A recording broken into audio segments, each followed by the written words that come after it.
오늘 제목은 편지인데요. 본문 상황에서는 보고서입니다. 지난 2019년 12월 23일 월요일, 그러니까 지금부터 3주 전 새벽 예배를 마치고 바로 오늘의 설교를 준비하기 위해 책상에 앉았습니다. 하나님께서 주실 말씀에 대해 기도를 드리고 본문을 한글 성경으로 7번 읽어 내용을 분명히 숙지하고 이어 헬라어 성경으로 모든 단어들을 살핀 후 본문을 종일 묵상하고 그날 저녁과 다음 날 24일 새벽에 걸쳐 전체적인 틀을 잡고 오전에 성방언 설교를 다녀와서 오후 1시부터 워드 작업으로 설교 원문을 쓰기 시작하여 오후 6시 무렵 마쳤습니다. 그러나 설교가 완성된 것은 아닙니다. 그주 일주일 동안 계속하여 틈틈이 설교문을 묵상하며 수정하고 보완하는 작업이 이루어졌습니다. 그리고 나머지 2주 동안도 역시 설교문을 다듬는 작업이 오늘 새벽까지 이어지고 난 후 이제 설교를 하게 되었습니다. 설교 작성 과정을 세세히 말씀드리는 이유는 제가 설교자로서 재능이나 자질이 부족함을 말씀드리는 것이 첫 번째 있고, 또 한 가지는 그러하기에 여러분이 저를 위해 제 부족한 설교 준비를 위해 기도 부탁을 드리고 싶어서입니다. 주 안에서 사랑하는 교우 여러분, 저를 위해 제가 준비하고 전하는 설교를 위해 기도해 주십시오. 설교는 여러분에게 생명의 양식이 될 수도 있고 종교적인 간식거리도 될 수 있고 더욱 영적인 불량식품도 될 수 있습니다. 제 경험과 지식을 담은 설교를 통해서 하나님이 말씀하실 수가 있고 그것을 여러분이 순종할 수 있다면 큰 복이 될 것입니다. 그러나 설교가 단순히 제 주관적 경험과 편협한 지식만을 전하는 것으로 끝나버린다면 정말 큰일이 아닐 수 없습니다. 설교가 성경 해석과 적용부터 잘못되면 여러분이나 저나 모두에게 큰 해가 되고 신앙의 생명력도 약해지기 때문입니다. 또한 제 설교 속에서 성령님이 역사하시지 않고 듣는 여러분에게도 성령님께서 감동하시지 않는다면 이 또한 큰일이 아닐 수 없습니다. 언제나 제 설교가 여러분을 향하여 하나님의 참된 마음이 증거되고 그것을 여러분이 잘 받을 수 있도록 기도해 주십시오. 그것이 2020년 새해에 여러분의 영혼이 잘 되고 범사가 잘 되고 영육간에 강건할 수 있는 시작점이 될 것입니다. 유대인 암살단에 의한 바울 암살 모의를 알게 된 천부장은 그날 밤 9시에 바울 호송 작전을 펼쳤습니다. 예루살렘에서 104km 떨어져 있는 가이사랴의 총독 벨릭스에게 바울을 극비리에 이송하고자 백부장들로 하여금 중무장한 보병 200명, 기병 70명, 창병 200명을 동원하게 하였습니다.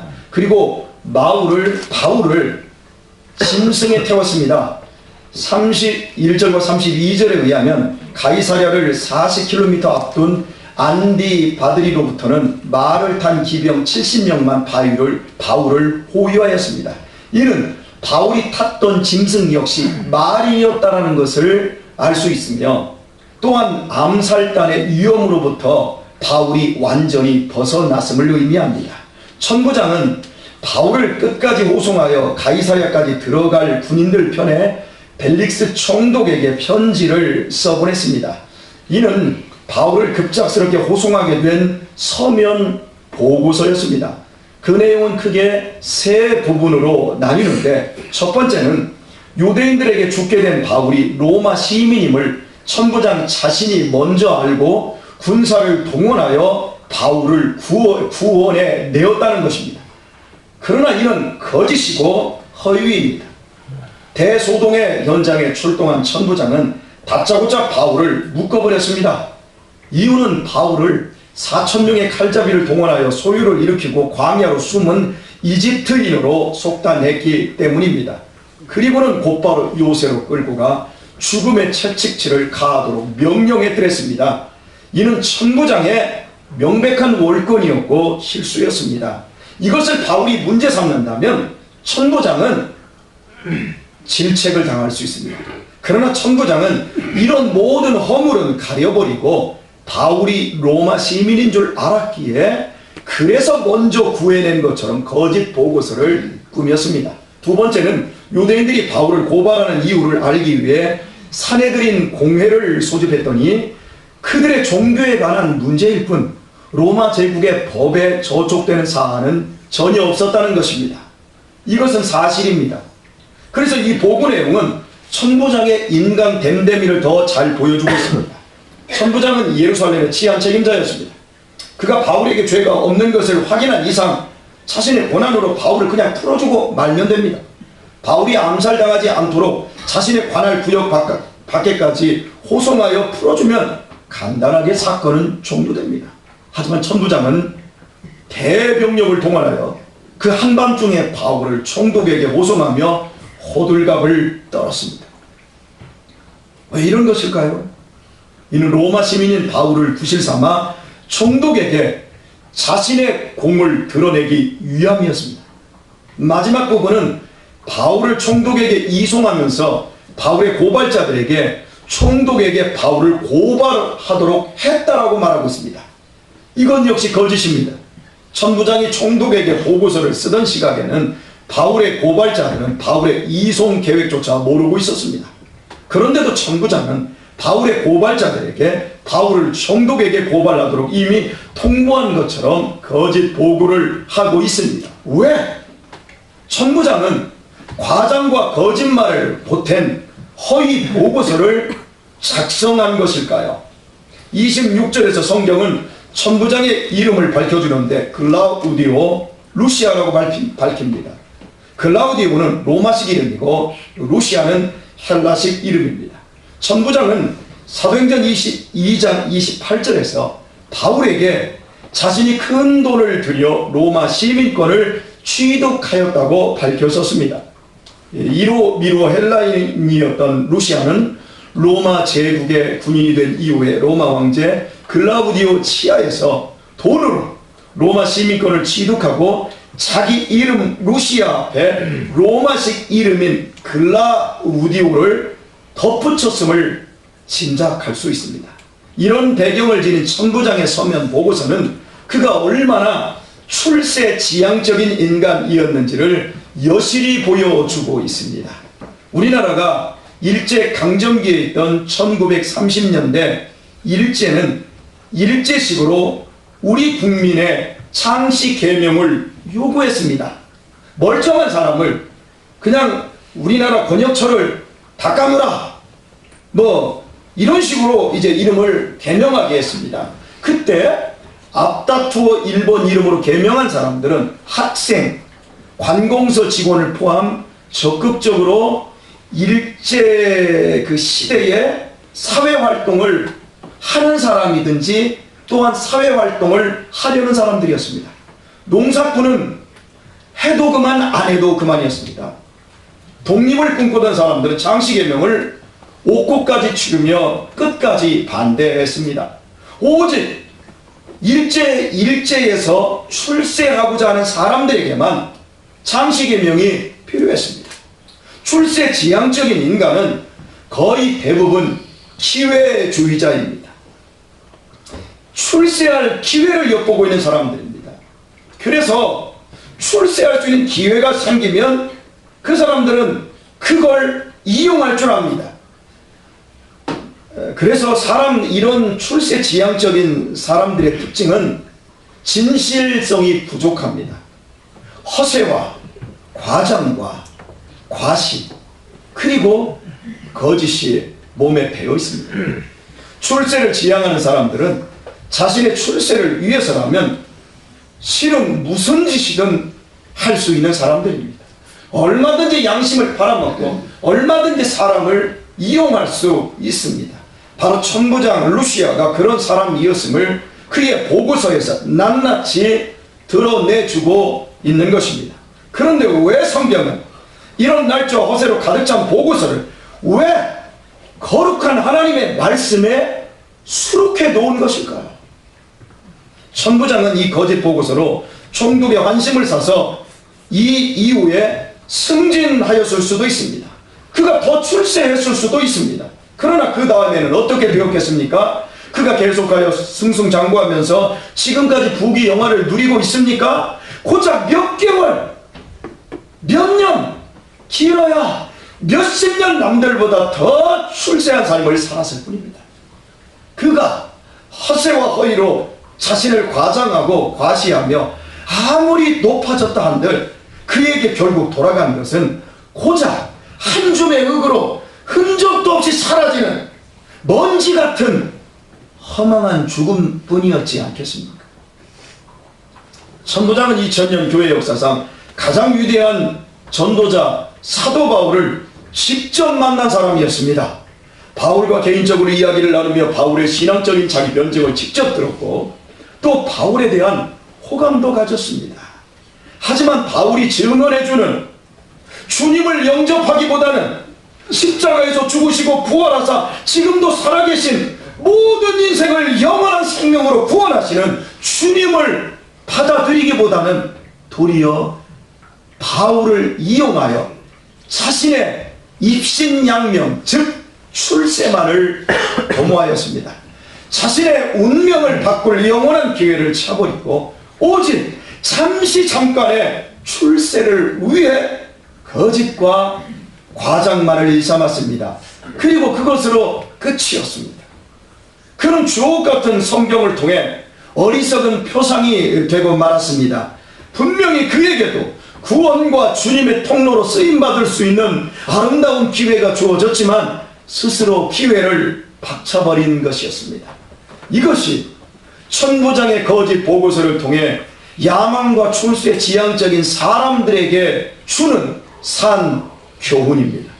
우리 한국교회의 대체적인 목회자 청빙 즉 담임 목사가 공석인 교회에 목사를 모시는 과정은 이렇습니다.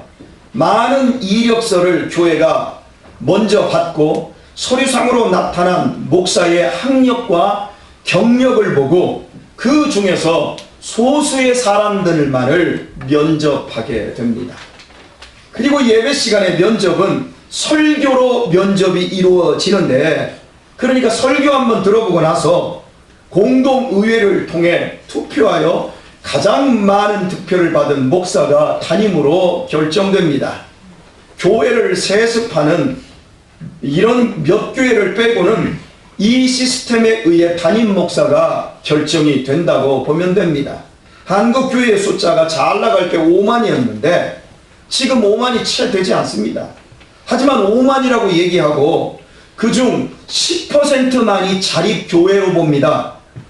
그러니까 대략 한 5천 교회가 자립된 교회인데 자립된 교회는 저희 교회처럼 담임 목회자에게 생활비를 주고도 교회가 운영될 수 있는 교회를 자립교회라고 얘기하는 겁니다.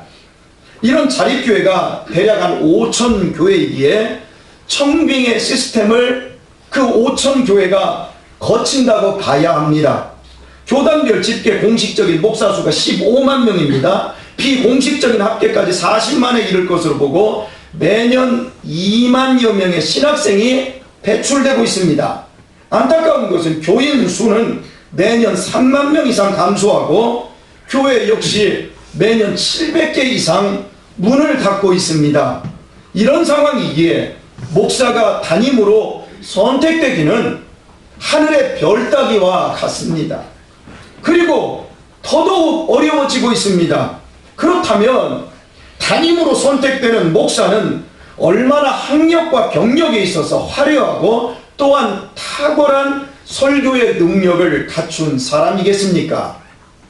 그러나 이렇게 어렵게 담임 목사로 청빙되고도 교회가 성장하거나 평안하기보다는 오히려 심각한 문제가 생겨 결국 사임하는 일들이 일어납니다. 그리고 똑같은 청빙 시스템으로 다시 담임을 구하고 또 문제가 생기면 그 시스템으로 담임 목사를 구하면서 교회가 점점 쇠퇴하고 있습니다. 한국교회 전체 양상이 이렇습니다. 대체 왜 이런 안타까운 결과들이 나오게 되는 것일까요? 70년대 80년대 여기저기 교회가 세워지고 개척을 하면서 많은 사람들이 교회에 몰려들기 시작했었습니다. 이때는 목회자나 성도나 모두 고생할 때이고 봉사하고 헌신하는 것이 당연했습니다. 그러나 사회 발전과 함께 삶의 질이 높아지고 교회의 성장도 이루어지면서 고생하며 복음을 전하는 교회의 모습이 사라졌습니다. 속된 말로 담임 목사가 되는 것이 곧 출세의 증표처럼 되었고, 성도들은 참된 헌신이 아닌 지명도 있는 큰 교회를 단지 출석하는 것을 자랑처럼 여기게 되었습니다. 자신들의 취향과 편리함을 따라 찾아가는 현상이 가속되었습니다. 즉 신앙이 쇼핑이 된 것입니다. 불행하게도 신앙의 기준이 사명을 찾는 것이 아니라 나에게 무엇이 편리한가라는 기준으로 개편된 것입니다. 이런 기호에 맞춘 영적 서비스를 제공한 교회들은, 그리고 탁월한 감각으로 목회한 목사님들은, 그런 교회들은 대형 교회로 성장을 했고 나머지 교회들은 다 무너지고 있습니다. 하지만 이렇게 성장한 지역의 대형 교회들도 안정적인 것만은 아닙니다. 대형 마트들이 동네 마트들 문을 닫게 하며 승승장구했지만 지금 인터넷 쇼핑몰에 그리고 택배 서비스에 지금 이마트라든지 홈플러스나 이런 것들이 지금 문을 닫아가고 있는 것처럼 대형 교회의 통로는 전혀 믿지 않는 불신자들을 전도한 것이 아니라 주변의 작은 교회들을 쏙 빨아들여서 거기에 있는 성도들을 빨아들여서 대형 교회가 이루어졌습니다. 아무리 큰 강이라 할지라도 작은 지류가 있어야 합니다. 색강이 마르면 과연 강이 존재할까요?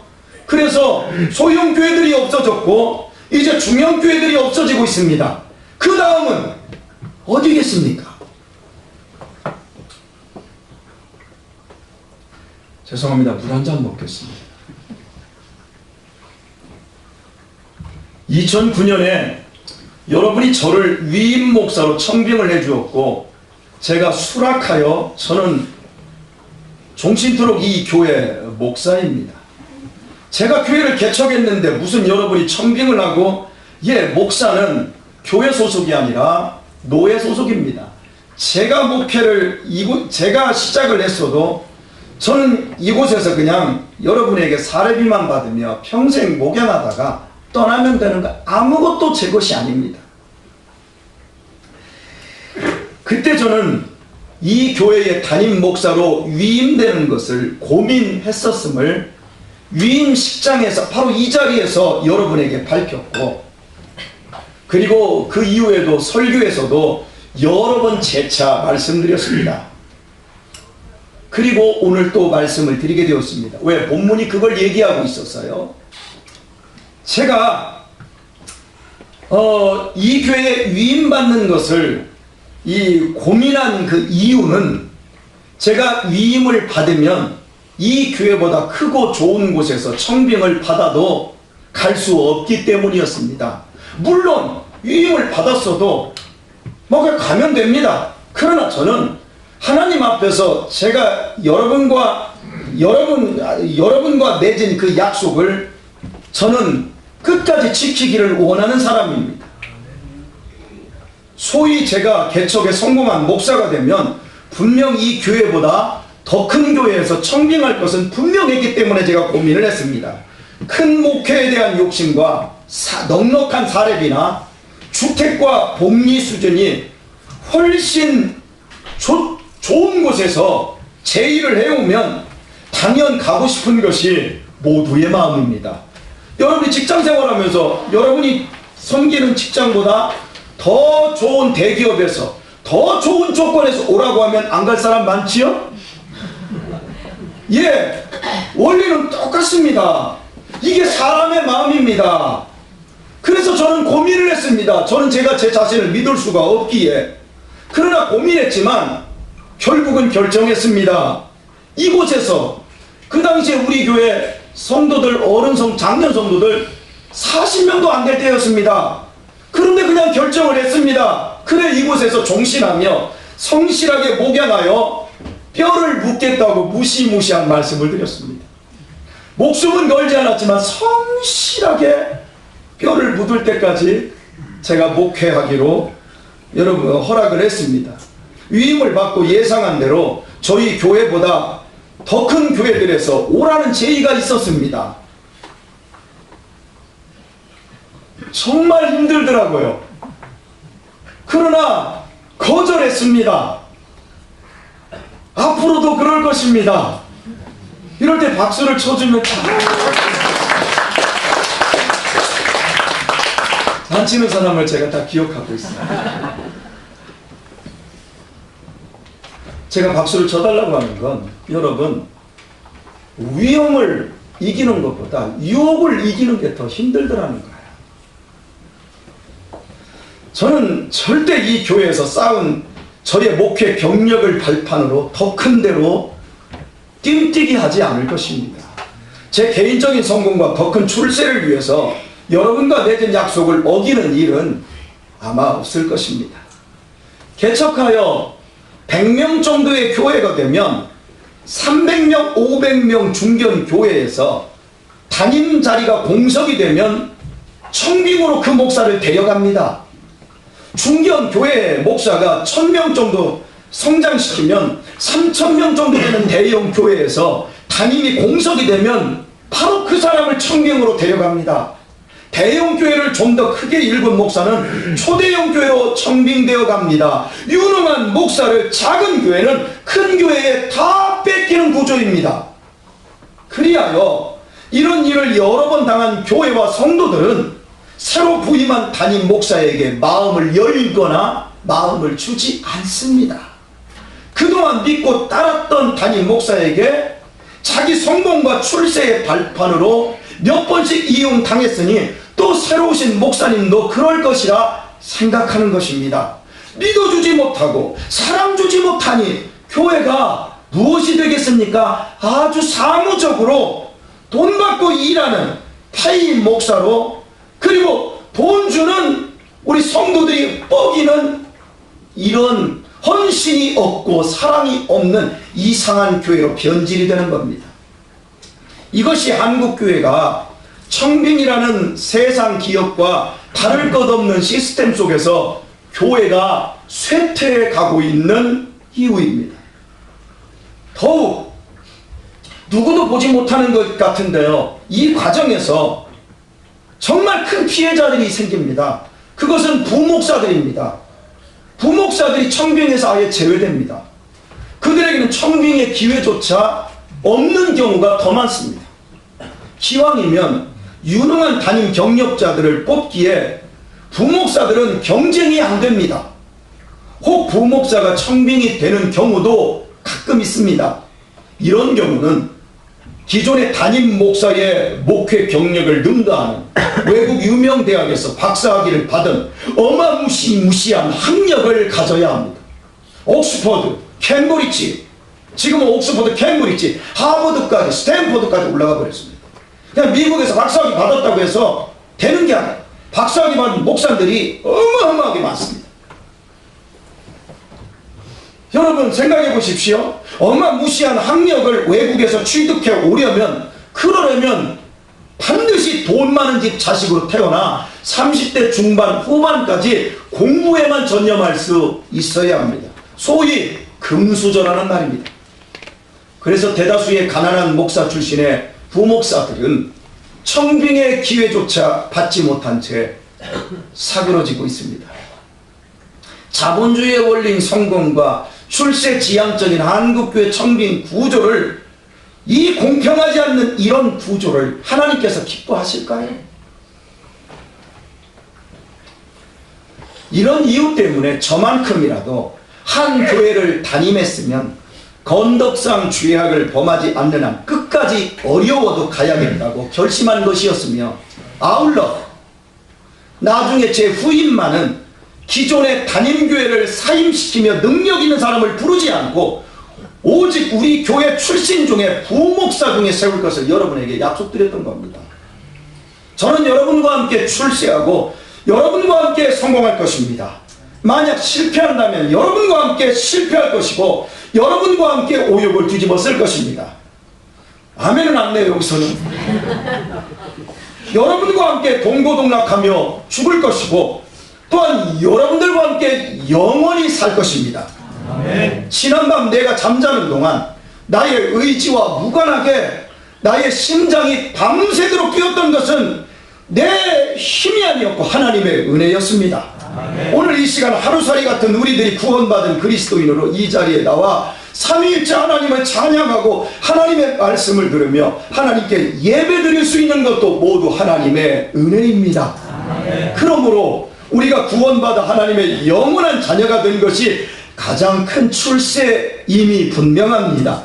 아멘. 이것이 진실로 인정된다면 우리가 주님을 위해 헌신하고 봉사하다 주님을 위해 죽는 것이야말로 가장 큰 행복이 됩니다.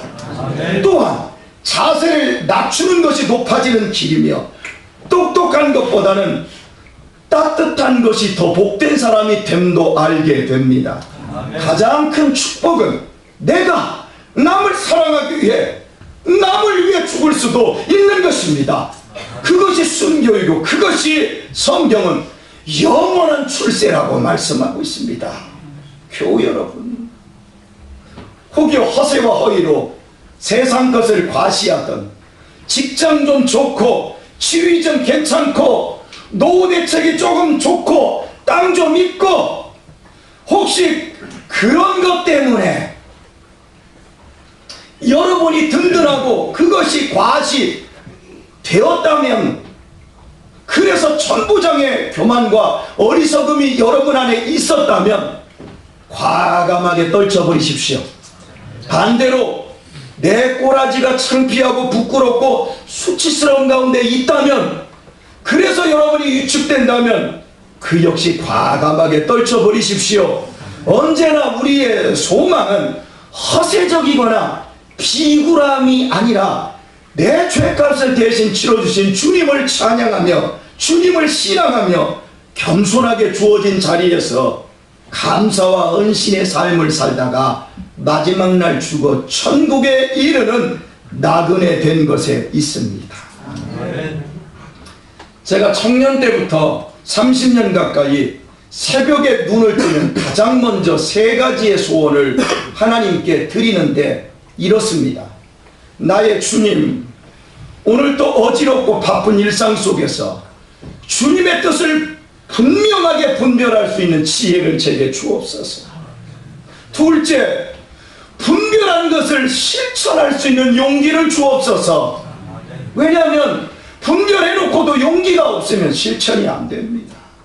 셋째, 이미 실천하고 있는 선한 것에 대해 결코 포기하지 않는 인내를 제게 주옵소서. 얼마나 좋은 일을 해놓고 금방 포기하는 사람들이 얼마나 많습니까? 이렇게 주님, 분별할 수 있는 지혜, 실천할 수 있는 용기, 결코 선한 것을 포기하지 않는 인내를 주셔서 잘 먹고 잘 살고 출세할 수 있게 해주세요. 그게 아니라 주님, 그래서 제가 더 많은 사람들을 끌어안고 더 많은 사람들을 살려내는 주님의 미랄 되게 하옵소서. 지난주 제 칼럼은 2020년 이런 교회와 성도이기를 기도합니다. 이런 교회이기를 기도합니다. 라는 소원을 담았습니다. 제가 여러분에게 다시 한번 읽어드리겠습니다. 하나님에 대한 높은 지식욕보다 아는 만큼 실천하며 돈과 지위가 없어도 충분히 행복을 누리며 부유한 자들의 소리보다는 가난한 자들의 소리를 경청하며 이권보다는 인간의 존엄성을 지키기 위해 헌신하며 가르치는 스승이 됨과 동시에 배우는 제자가 될 줄 알며 연약함에 대하여는 부드러우나 위선에 대하여는 대항할 줄 알며 창조세계가 인간의 탐욕으로 파괴되는 것을 막기 위해 먼저 실천하며 모든 살아있는 생명을 더욱 아끼는 성도들로 가득한 교회를 꿈꿉니다. 우리는 아직 이런 목표를 이루지 못했습니다. 헤쳐온 길보다 앞으로 헤쳐가야 할 길이 더 멀게 남았습니다. 그러나 우리는 날마다 성장할 것입니다. 이 멋진 영적 순례에 동참하신 여러분을 축복합니다. 2020년 화이팅입니다. 이것이 지난주의 글이었습니다. 오늘의 말씀을 맺겠습니다. 지금껏 이 불편한 교회에서 참고 인내하며 교회를 섬긴 여러분의 노고에 깊은 감사를 드립니다. 이 먼지같이 부족하고 허물 많은 사람을 목사로서 진심으로 섬겨주시고 사랑해주시고 지지해주심 역시 마음 깊이 감사드립니다. 그러나 앞으로도 우리는 육신적으로 아무리 커지고 아무리 대단해져도 자랑할 것도 편할 것도 없을 것입니다. 계속하여 거짓된 사탕말림이 아닌 채찍과 같은 말씀이 우리의 심령 골수를 찔러 쪼갤 것입니다. 그리하여 허위와 거짓이 우리 안에, 우리 교회 안에 늘어붙지 않도록 할 것입니다. 대형 교회가 가진 편리함과 고급스러운 신앙 쇼핑은 올해도 없을 것입니다. 도리어 더 힘들 수도 있습니다. 하지만 우리는 참된 교회로 성장해 갈 것입니다. 그리고 우리 역시 계속해서 참된 성도로 자라갈 것입니다. 왜냐하면 우리에게는 먼지 같은 나를 십자가의 사랑으로 구원하여 영원한 보석으로 만드시는 살아계신 주님이 우리의 사역과 우리의 남은 인생 속에서 영원히 함께 해주실 것이기 때문입니다. 나와 같이 쓰레기 같은 인생을 주님께서 정금 같게 하시는 그 놀라운 성령의 감동과 은혜와 말씀의 역사가 우리 인생을 영원히 지켜주실 것이기 때문입니다. 올해 이 하나님의 손에 붙잡혀 있음을 여러분 기억하시고 이 복된 믿음의 순례길에서 승리하고 행복할 수 있기를 우리 주 예수님의 이름으로 축원드립니다. 함께 기도하겠습니다. 찬양 드리겠습니다.